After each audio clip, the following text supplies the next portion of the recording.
Hello दोस्तों, मेरा नाम है सादिक। आज हम इस वीडियो में बात करेंगे सेक्शन 194 टी। 194 टी सेक्शन क्या है और ये कब से एप्लीकेबल हुआ है और इसमें क्या प्रोसेस रहते हैं हम अगर इस सेक्शन में टीडीएस डिडक्ट करते हैं तो मेनली ये 194 टी एक नया सेक्शन है जो कि फाइनेंस एक्ट 2024 में इंट्रोड्यूस हुआ था, जो कि एप्लीकेबल है 1 अप्रैल 2025 से। इस सेक्शन में ये सेक्शन किसके ऊपर एप्लीकेबल है? ये section mainly partnership firm and LLP के ऊपर एप्लीकेबल है। तो मेनली इस पे क्या होता है कि अगर किसी पार्टनरशिप फर्म या एलएलपी में अगर इंटरेस्ट ऑन कैपिटल, रिम्यूनरेशन या बोनस, कमीशन एक्सेट्रा उसके पार्टनर्स को पेमेंट किया जाता है, तो उसमें इस सेक्शन के अंदर टीडीएस डिडक्ट करना मैंडेटरी कर दिया गया है। तो कुछ थ्रेशोल्ड लिमिट है, उस लिमिट से अगर एक ज़्यादा पेमेंट किया जा रहा है तो टीडीएस डिडक्ट करना मैंडेटरी है। तो टीडीएस का जो इसमें रेट है वो 10% का रेट है।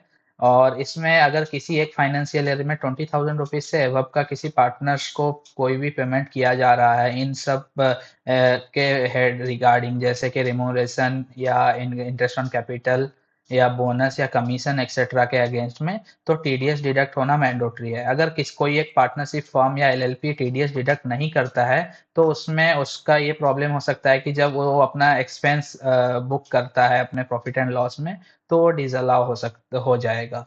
मेनली उन्होंने टीडीएस डिडक्ट नहीं किया, इसके सब इस वजह से वो एक्सपेंस डिसअलाउ हो सकता है। तो तो पहले इस सेक्शन से पहले क्या होता था ना कि हम टीडीएस उसी केस में डिडक्ट करते थे सैलरी के ऊपर, जब पार्टनर का सैलरी थ्रेशोल्ड लिमिट को एक्सीड करता था। जैसा कि अभी जैसे थ्रेशोल्ड लिमिट 12 लाख रुपीज की है, अगर ये सेक्शन अभी नहीं होता तो हम अगर किसी पार्टनर्स को 12 लाख तक भी सैलरी दे रहे हैं, टीडीएस अगर हम नहीं डिडक्ट करते हैं तो उसमें कोई प्रॉब्लम वाली बात नहीं थी। लेकिन जब ये अब ये सेक्शन आ गया है तो अगर हम किसी पार्टनर्स को 20,000 रुपीज से ज़्यादा का एनुअली अगर हम उनको कोई पेमेंट कर रहे हैं तो हमको टीडीएस डिडक्ट करना ही है। तो नॉर्मली केस में तो 20,000 रुपीज से एबव का तो हर कोई पेमेंट करता है, ये थ्रेशोल्ड लिमिट तो बस ऐसे ही है। लेकिन ये सबके ऊपर एप्लीकेबल है, पेमेंट तो करना ही पड़ेगा, मतलब टीडीएस का डिडक्ट करके डिपॉजिट करना होगा। हाँ, अगर समझ लीजिए एक पार्टनर का जो टोटल रेम्यूनरेशन पूरे फाइनेंशियल ईयर में 4 लाख रुपीज का है, तो इस सेक्शन के बाद उनका 40,000 रुपीज का तो टीडीएस डिडक्ट हो जाएगा पूरे फाइनेंशियल ईयर में। तो जब वो अपना आईटीआर फाइल करेंगे तो उनको रिफंड मिल जाएगा।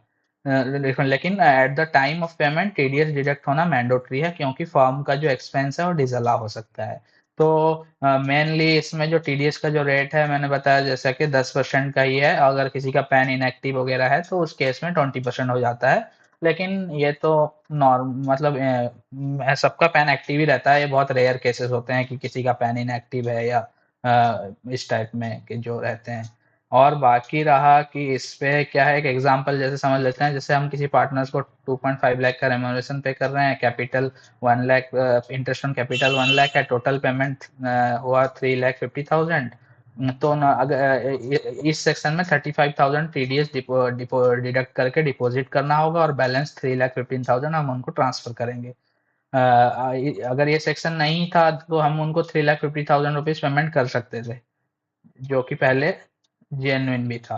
अब ये जो सेक्शन है ये एप्लीकेबल हुआ है 1 अप्रैल 2025 से, और इसमें जो थ्रेशोल्ड लिमिट है वो आपका 20,000 रुपीज का है पर एनम। उससे अगर बिलो है तो कोई टीडीएस डिडक्ट करने की ज़रूरत नहीं है, 10% का रेट है इस पे। और आप इसका चालान कैसे पेमेंट होगा वो भी हम देख लेते हैं।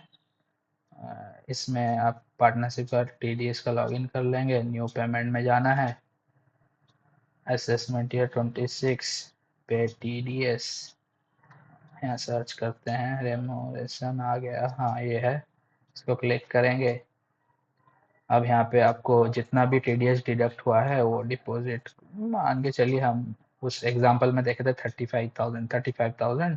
अब इसको कंटिन्यू करके पेमेंट कर देंगे, फिर इस चालान के बेसिस पे हमारा जो है 26 क्यू फाइल हो जाएगा और उनको पार्टनर को उसका क्रेडिट मिल जाएगा। अगर हमने डिले पेमेंट किया है तो इसमें इंटरेस्ट अप्लीकेबल होगा, और अगर return to 26 Q late file हो रहा है तो पेनल्टी भी अप्लीकेबल होगा। ऐसे करके हम फाइलिंग कर लेंगे। अगर आपको ये वीडियो इन्फॉर्मेटिव लगा हो तो इस चैनल को सब्सक्राइब करें और ऐसे ही वीडियो के लिए हमें फॉलो करें। थैंक